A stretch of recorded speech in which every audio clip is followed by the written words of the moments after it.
Hey, everybody. Welcome to the Purchase Optimized podcast. I am your host, Savannah Sanchez, along with my co-host, Dara Denny. And today we have a super exciting topic.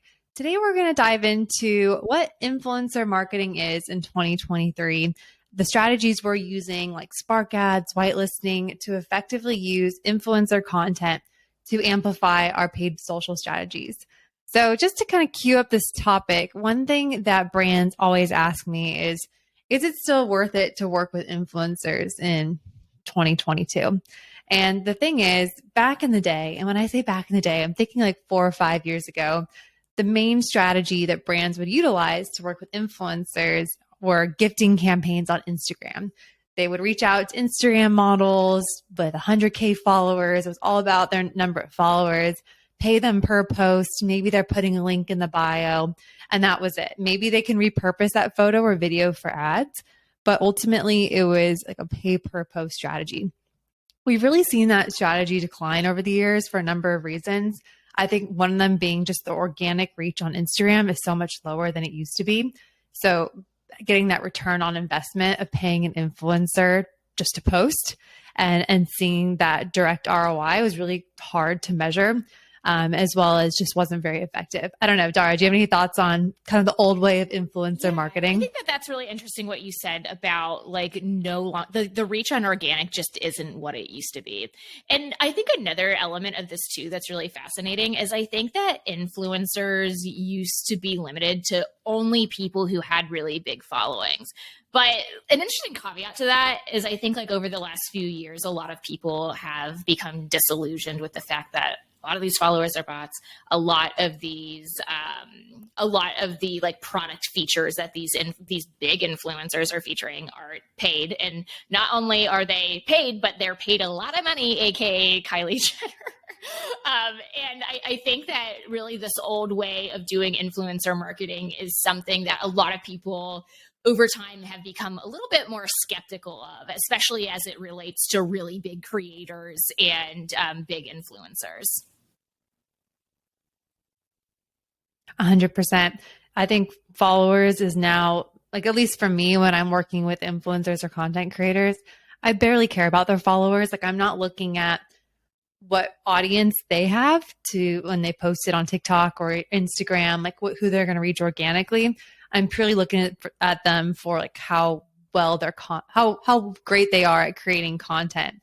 So judging the videos for what they are versus the number of followers, because in my mind, I'm not even thinking about their organic reach. I'm thinking about how can I repurpose this for ads, whether it's downloading their video and running it in my TikTok or Facebook ad account and putting ad spend behind it. Then I'm choosing the audiences, of course, so it doesn't matter what the organic reach is. And the second part of that, which I think kind of combines like what the old like benefits of influencer marketing on Instagram was, which was having an influencer talk about the product, and just the fact that it's coming from a real person instead of a brand makes it more authentic. So I think what Whitelisting and what Spark Ads have done on TikTok is bring the good elements of influencer marketing, of having that social proof from an influencer, but then being able to choose your own audience and amplify it to as large of an audience as you want and put as much budget behind it as you want. So you can get it enough reach as you have budget. Yeah, exactly. This is something that we experiment quite a bit with at Thesis. And I'd say that if you're looking at Spark Ads and whitelisted content from the perspective of a performance marketer, this is something that I feel like is a new, like, must try strategy. New in terms of like, I feel like it's really boomed over the last 2 years. But this is something that when I'm during the auditing process or the sales process with a potential new client at Thesis, I'm always checking to see, like, have they done whitelisted content before? Have they done Spark Ads before? Because this is something that really does have the potential to be a performance unlock for several brands and clients. And just to like put a finer note on it, like what essentially whitelisted content is being able to run your ads and run content through a influencer or creator's handle. So instead of just running through your brand's handle, you're actually delivering content and a message through someone that has potentially even bigger influence than you, or, looking at like a smaller creator could just seem like a normal regular person, which could, in some cases, be more trustworthy to your audience. Actually, that's a really common question that I get from clients and even from other digital marketers is, do you have to use a big influencer or creator in order for whitelisted ads to be effective? Absolutely not. I've seen no correlation between the follower size of that influencer's Facebook or Instagram page versus the ad performance. It really does come down to the quality of the video that they produce. And secondly, I do think it's just the fact that when someone is seeing the ad on their feed, instead of the profile picture and the name being the brand, like whatever, blah, blah, blah soaps with their logo. Instead, it's Savannah Sanchez, even though no one knows who Savannah Sanchez is or put any content creator there, just their first and last name and like a photo of them and the caption coming from first person. Like, I'm so excited to share with you my favorite soap. It got all these stains out, blah, blah, blah. And then having the video being like that organic UGC of them talking to the camera. When someone's going through their Facebook feed or Instagram feed, they're more likely to stop for a second and think, is this a friend of mine? Is Savannah Sanchez? Who is this girl? Is she an influencer? It's when people are scrolling through their feed, and of course they're in the mindset of trying to avoid ads. If they see that the ad is from a brand name with a logo, they may not even give you the time of day. Whereas I think it's almost like a slight trick of like, who is this? Is this my friend? And then they're like, oh wait, no, it's like once they start watching the video, it's sponsored, but then they're at least starting to watch the video.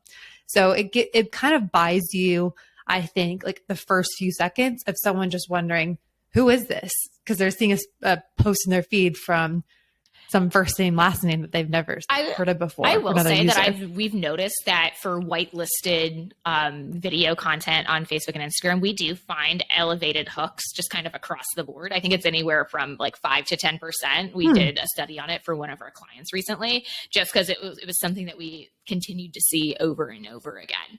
And I want to underscore that too. You know, we've done whitelisting content with really big multi-million followers on Instagram and really like small people that have sub 10K. And the performance really wanes for both. And it really does boil down to just a genuine testimonial from your customer, someone who genuinely loves the product and like wants to showcase it. I think too, it's coming back to just looking at your user journey overall in a more holistic sense. And this is why I think that as like a whitelisted ad is like a second touch point, not necessarily retargeting, because we all know that like a lot of times right now, like Facebook and Instagram is largely automated. But even if you have a completely broad audience and you're looking at your prospecting ads, a lot of times someone's going to be served one ad and then another ad, both in your prospecting audiences. That's just how it works. But what I've noticed is when you have whitelisted content inside of your core campaigns, alongside some of your branded content, a lot of times that tends to bring up the performance of your overall campaign, because people are, you know, they already have some notion of, oh, maybe I've seen this brand around, but then they see an authentic testimonial of it. It's mimicking this user journey where when people discover you, they're going to do their own research about you. But what's cool about having this whitelisted content is you're bringing that authentic testimonial right into their social feed, so they don't actually have to go out and search it. You're kind of doing that heavy lifting for them, because, you know, whether or not we like to admit it, no user buying journey is going to be see ad, click CTA, and then buy immediately. Maybe that happens sometimes. Some impulse buys.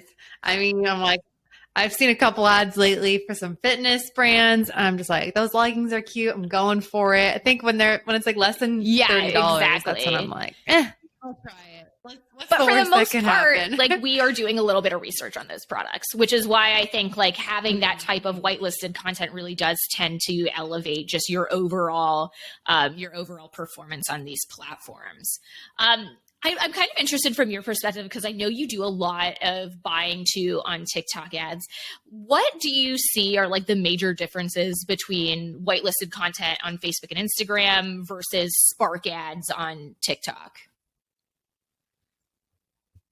Yeah, what's interesting is that I see it perform a lot better on Facebook and Instagram than I do on TikTok. Change, though, that's right? the number one. That was like flip-flopped like 6 months ago.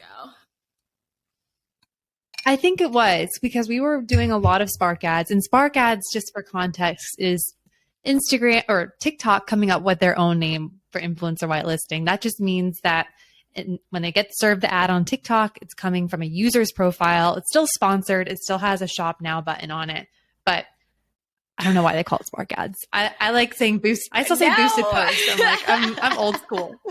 Fair enough. I sometimes slip in boosted post by accident. So what's interesting is lately I've been seeing, and I don't know why, I can't really explain it because from a psychological standpoint, I would think that the same ad coming from a TikTok creator would perform better than coming from a brand. But in my ad accounts, I don't know if it's just the way the algorithm is like ranking the ads. I'm not getting nearly as much spend and scale on the Spark ads on TikTok versus like our regular brand ads. But on Facebook, it's opposite. Like for all of my clients, when I create UGC content for them, I'm also providing them the whitelisted page to the content creator. What so that every week when we're giving them two new ads. Jeez. I feel like go ahead. Go ahead. fun? No, I was gonna say go ahead. It's so hard for brands, I think, to like dip their toe into whitelisting. Like I feel like it's a thing. Like it seems like there's a huge barrier to it. But it's actually not super hard to negotiate these rates or even create these pages yourself. In fact, one of the first ways that myself and Thesis started experimenting with whitelisting ads is I literally just created like my own profile and used my own Instagram handle and was like, hey, I'm already creating content for these brands. Like, let's just try it through my handle. And it ended up working pretty well in many cases. So there is, a lower risk way of testing this out if you are already, working with some content creators and they have this type of service. A lot of times, like I think the newer content creators, like they won't be charging very much for this service, like $250, $500 for like a month of usage, which isn't that bad. I think it's worth it at that rate. And I think a lot of influencers and content creators are being asked about whitelisting more and more. So I would say when I started approaching content creators about this like a year or so ago, like they were like, what's up? Like, I need a Facebook page. I need to connect to a business manager. So they had no idea. I had to like kind of just go through the whole spiel of like, this is what it is. This is how it's going to benefit you and amplify your reach. Your post is going to reach way more people. We're putting our ad spend behind it. You're going to get more followers, more views. I kind of had to pitch it every time. Like, this is what it is, and make them comfortable with it. Where now content creators, like most of like the ones that have more experience are coming in, like knowing what it is.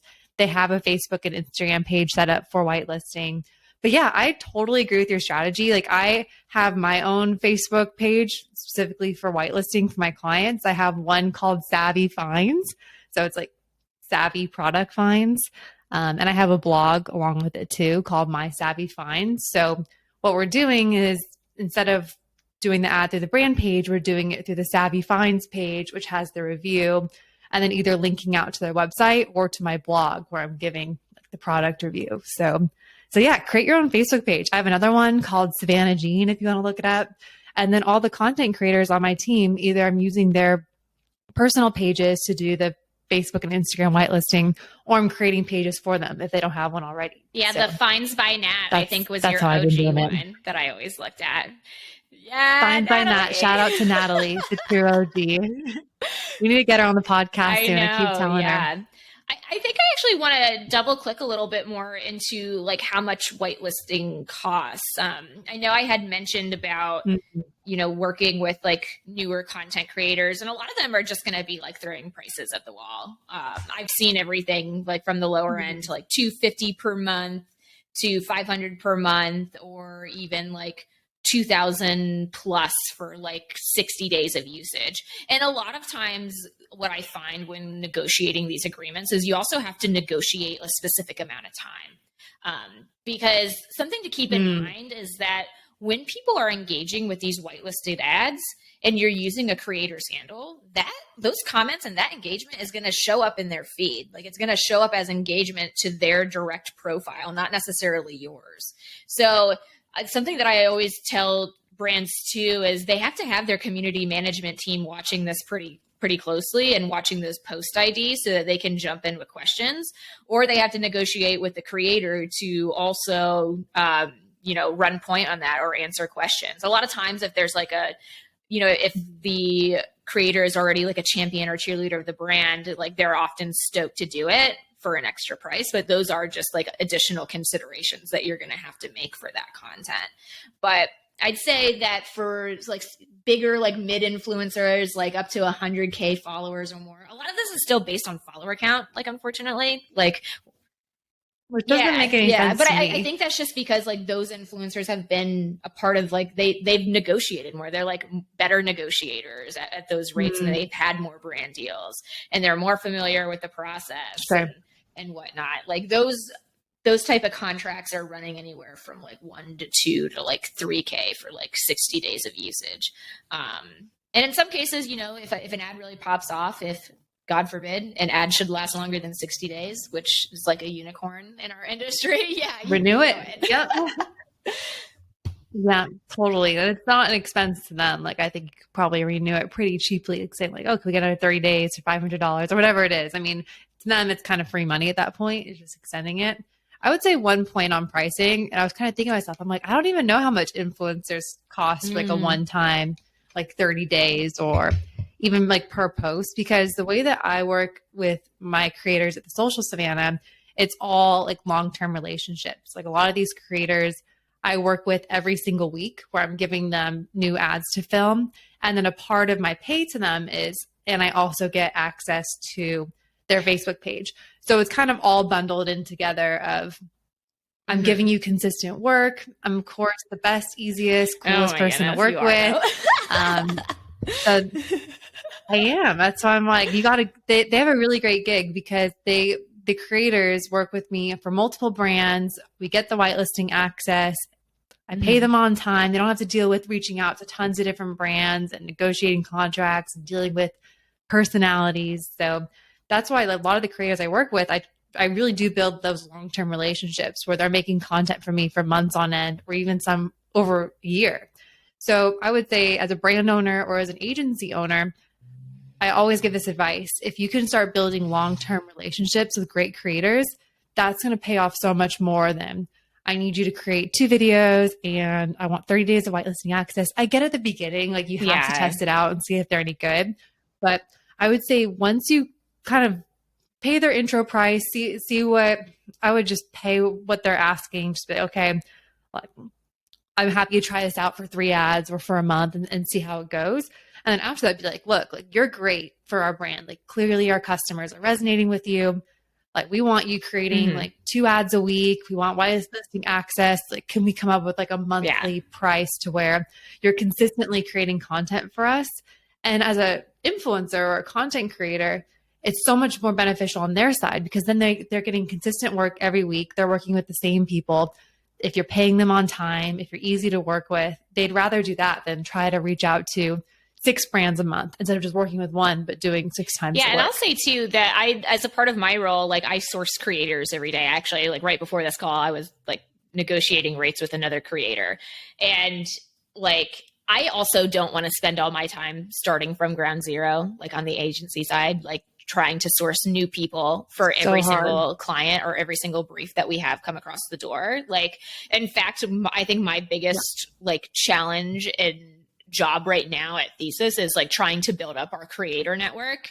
But it takes a lot of time. And, we have so many different needs across several different demos and industries. And like, not everything is like as sexy as like beauty or skincare or whatnot. And so a lot of it like takes a lot of time and it's like a lot of sourcing, but being able to like develop those long-term relationships makes it a lot easier to when you're negotiating those whitelisting rates and like baking that into the overall cost, which I think is a good long-term goal for like agencies and brand owners alike. Totally. And then they're learning your product. You're giving them feedback about what ads are working, what ads aren't. I find that like some of my creators, like we've been working on the same brands for months on end. And because they're consistently getting reps, like creating for this brand, seeing what works, what doesn't, every time the content keeps improving, instead of reaching out to 10 new creators a month and having to give them the brief, give them the whole brand story, the amount of time that takes. And then also, it will take them longer to learn what works and what doesn't, and the nuances of your brand. Whereas I'm just such a huge proponent for these long-term relationships. And I think a big part of that should have like the whitelisting baked into it, because then you can really get the full breadth of benefits that influencers can create, from the content creation side to having their audience and using their page to amplify. Yeah. And I'd say too that if you're like if you're like a first time founder, or you're a really new business owner and you're listening to this episode and you're like, yeah, like I have a million other things to do besides sourcing for creators, like you're just not quite there yet. An interesting strategy I've seen work across the board that won't take much time or upkeep is actually creating a founder ad and then using your own ad account to go through that and like showcase more of a founder story. We've done that a number of times at Thesis, and it does tend to work really well. And I find that barrier to entry for newer business owners too can have really good results. So it's just something that I think should be in every single media buyer and creative's toolkit, because it really does affect the overall creative, and it's just something that's a really unique lever on all the platforms. So it's a must try for 2022 and beyond, I'd say. Totally. Definitely with the founder ads. I had a client, they made a testimonial ad of them talking about the product.